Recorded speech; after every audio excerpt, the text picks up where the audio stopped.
Our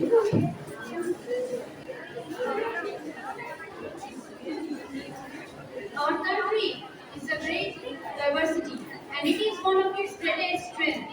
We are people of all religions, language and culture belonging to and living together in peace and harmony. Article 1 of our Indian Constitution proudly says that India, that is Bharat, shall be a union of states. A very good morning to respected judges, professors, and all my dear friends present over here. I'm very honored to address a topic that has captured the imagination of our great nation, the debate surrounding India or Bharat.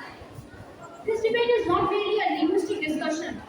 It reflects the essence of our shared identities, histories, and aspirations. Today, I would like to offer a unique perspective on this matter. Imagine our nation as a magnificent painting, with each brushstroke representing our dynamic and vibrant culture. The name India can be seen as a broad, sweeping brushstroke that brings and encapsulates our modern, global, and progressive outlook. It represents the struggle that we have taken on the world stage to become a dazzling world's sixth largest economy, surpassing the British economy which once used to rule over us. On the other hand, Bharat represents the intricate details of our ancient heritage and custom. It is comparable to a brushstroke that brings depth to the painting. Bharat invokes the beauty of our timeless scriptures, our languages, and our profound spiritual wisdom. Now, here is the twist. Instead of seeing India and Bharat as two opposite forces, we must embrace them and see them as two complementary colors on our national palette. Just as an artist blends different colors to create a masterpiece, we can embrace both these names to paint a beautiful and complete picture of our nation. We are India when we lead in cutting edge technologies and when our economy surges along with promoting inclusivity.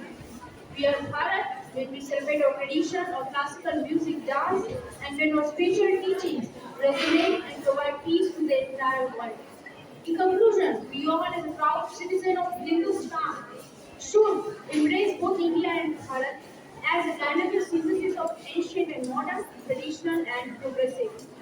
In this symphony of India and Bharat, we can find strength, unity, and resilience. Because as we move forward on the global stage, let us all proudly carry both this name, showcasing our ability to adapt, evolve, and flourish, along with preserving our timeless heritage. Jai Hind. Myself, Amisha Dwivedi from BA first year. Firstly, I would like to say thank you to the entire Department of Political Science that they had given me an opportunity to speak here and say something about this crucial topic that I have chosen is increasing number of rape cases in India. According to National Crime Bureau (NCB) 2001 reports that there were 4,28,278 cases registered for crime against women, in which 32,000 cases were of rape. India counts 86 to 100 rape cases daily in every 15 minutes. The girls and women are always being told not to go alone in the night. Don't forget to shut the windows and doors when you are alone in your home. It is a big topic, but sadly a common topic for everyone today. What are the causes behind it? First cause that came up to my mind is lack of public safety, as women aren't safe outside the house or even inside the house. Second reason could be our being lost. Women are always being told to marry to their rapists as nobody is going to marry to her. And it will bring a shame to her family. And that is the moment where a girl breaks down emotionally, socially, physically, and all over that. You must have heard about Manipur violence case in which two young girls were brutally assaulted and being raped. What was the mistake of them? And it will bring a rude shock to the humanity that a 2-year-old innocent girl being raped by her uncle. So what are the solutions we can put forward? So first solution that came up to my mind that the death penalties for each rapist should be increased. Second reason that a women helpline number that is 1090 and everybody is sure about that should be in every girl's contact list. Girls and women should learn some self-defense tricks to tackle the situation. Fourth one that I would like to say is women NGOs should be formed more and more. At last, I would like to say that women are incredible mothers, sisters, learning and rights. They should be loved, cared, protected, and respected. And I would like to end my speech with the slogan that कभी मोमबत्ती की जगह एक रेत को जलाकर तो देखो शायद रेत कम हो जाए हर बार रीति जले जरूरी तो नहीं थैंक यू जय Hind And we will discuss potential challenges as well as the solutions that can affect our education system. So, India, as we are aware about our Indian education system, it is the most striking concern as of now. The most striking reason for India being a legend is its outdated curriculum system.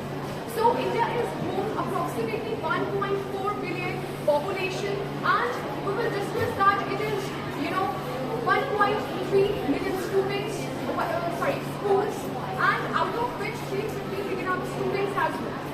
India leads every country in the world, but it's, if I'm talking about the outcomes, so it is not very much as that of, we compare the other countries as well. So, let me discuss about how much do we spend in education system.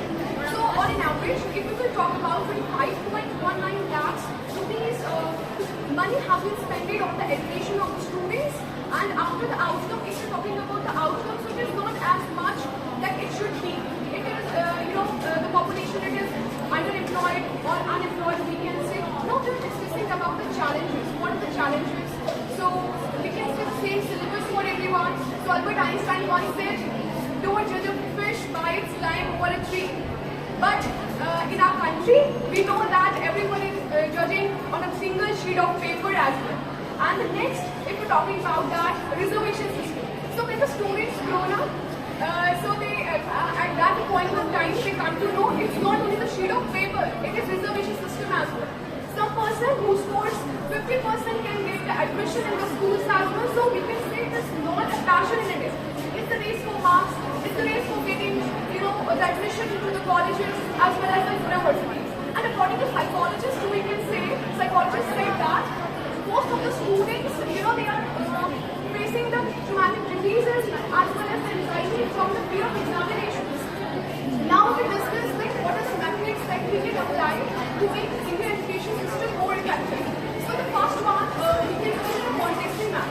So in the Montessori mapping, we can say it focuses on the child's self-education and emphasizes the self-directed learning. KWL chart method.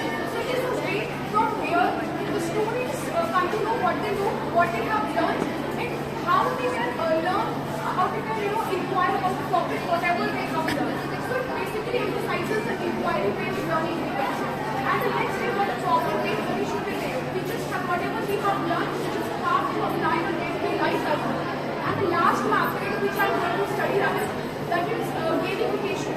So gamification is a technique from where the students apply the models from the games in our learning so that we can emphasize the students, motivate them and encourage them. So these are basic techniques from where the students can apply and make an education system more effective. Thank you. Have a wonderful day.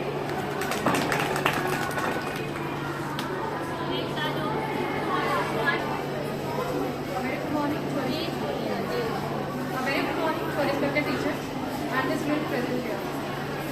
I'm Shani Sahu, student of BS in India. Firstly, I would like to thank the political department who gave us all a golden opportunity through which I am going to express my views on the topic contemporary. And I have chosen geopolitics. What if I told you about a horrible past moment of geopolitics that comes into mind in the Holocaust during the World War II? Obviously, it was a tragic and devastating event in human history, where millions of innocent lives were lost due to geopolitical ambitions and ideologies of Nazi Germany. This event serves as a stark reminder of the dark consequences that can arise when geopolitics is manipulated for destructive purposes. Basically, geopolitics is continue to shape global affairs and influence the dynamics of international relations. Understanding the geopolitical landscape is crucial navigation because the complexities of our interconnected world.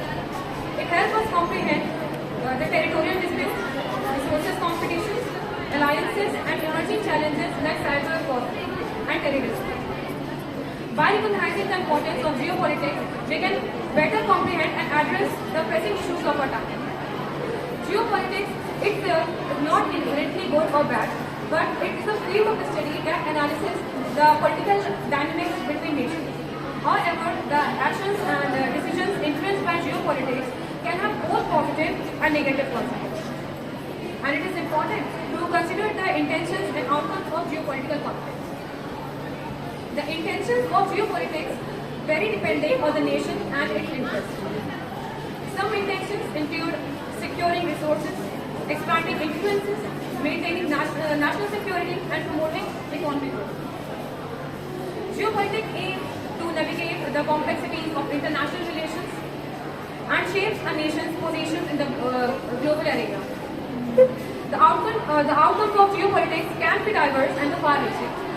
They can include shifting power dynamics between nations, changes in borders or territorial controls, economic and trade impact. Geopolitical decisions and actions can have both positive and negative consequences, impacting various aspects of society and international relations. And the dark side. The main thing is the dark side of geopolitics refers to the negative aspects or the consequences that can arise from the interactions of geography, politics, and economics on the global stage. One negative outcome of geopolitics in the world today is the exacerbation of conflicts and tensions between nations. Geopolitical rivalries can lead to proxy wars, territorial disputes, even military intervention, causing suffering and instability in affected regions. It is important for nations to prioritize these diplomacy and peaceful resolutions to mitigate these negative consequences. Sure, there are a few incidents that illustrate negative consequences of geopolitics in our contemporary world. The first is the ongoing conflict in Syria. Yeah, it's horrible. Because geopolitical interests and power struggles have fueled a devastating civil war in Syria, resulting in immense human suffering and displacement. The annexation of Crimea. Geopolitical tensions between Russia and Ukraine led to the annexation of Crimea in 2014, causing a major escalation in the weak and strained relations between Russia and Western countries. The Israel-Palestine conflict. Geopolitical factors have contributed to the long-standing Israel-Palestine conflict, resulting in ongoing borders and political stalemates in the humanitarian crisis. These incidents highlight how geopolitical factors even contribute to conflicts and humanitarian crises around the world. In the end, I would like to say that I understand these incidents can be disheartening, and it's important to acknowledge the negative impacts of geopolitics. But also remember that there are efforts being made to address these issues and promote peace. Let's remain hopeful for a better future.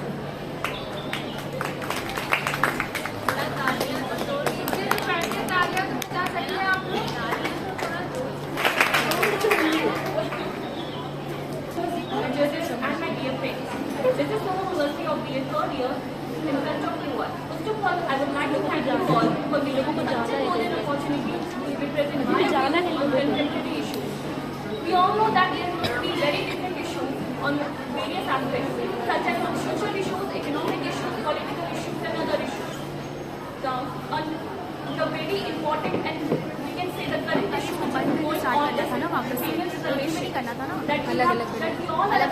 ना कोई नजराने दीजिए, मुझको ना रोकिए, ना कोई नजराने दीजिए, मेरी मंजिल अलग है, मुझे जाने दीजिए, ज्यादा से ज्यादा होगा क्या मैं हार जाऊंगी, मेरी किस्मत तो आप मुझे आजमाने दीजिए, मेरी किस्मत तो आप मुझे आजमाने दीजिए।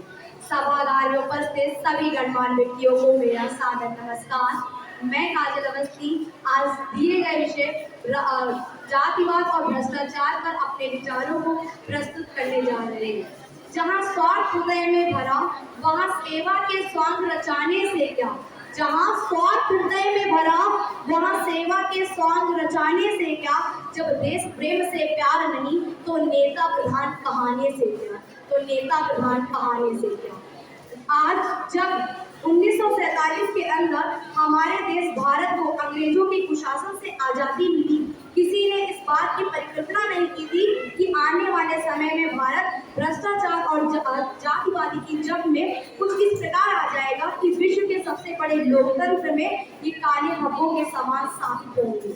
लेकिन उसी समय दोस्तों 1947 जून घोटाला सामने आया था और तब से लेकर आज तक ये भ्रष्टाचार और घोटालाओं की फेरस थामी नहीं है। आदर्श घोटाला, गैस कांड घोटाला, कॉमनवेल्थ घोटाला, E20 घोटाला, ये एक फेरिस्ट बहुत लंबी है। इसके लिए तो बस इतना ही कहना चाहूंगी कि हरि अनंत हरि कथा अनंता, अर्थात दोस्तों जिस प्रकार ईश्वर की कथाएं अनंत है, जिस प्रकार ईश्वर की महिमाएं अनंत है, जी हाँ, उसी प्रकार हमारे भारत देश में जातिवाद और भ्रष्टाचार की कथाएं अनंत है। अब जब यहाँ तहजीब बिकती है, यहाँ तहजीब बिकती है, यहाँ फरमान बिकता है, तुम दाम तो बोलो साहब, यहाँ ईमान बिकता है, यहाँ ईमान बिकता है।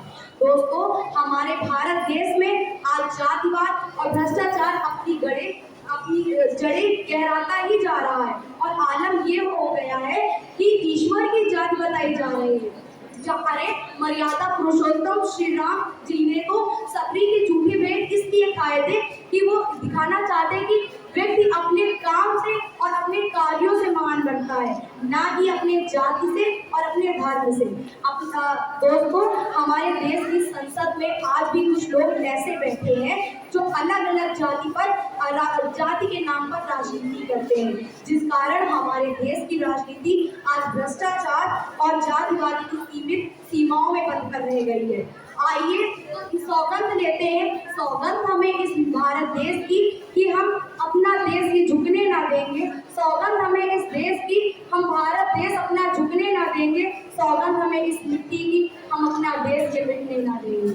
तत् परिवर्तनम भव, अर्थात दोस्तों जो देखना चाहते हैं परिवर्तन देखना चाहते हैं, जिस परिवर्तन की हम कल्पना कर रहे हैं, वो परिवर्तन लाने के लिए हमें पहले खुद में परिवर्तन लाना होगा।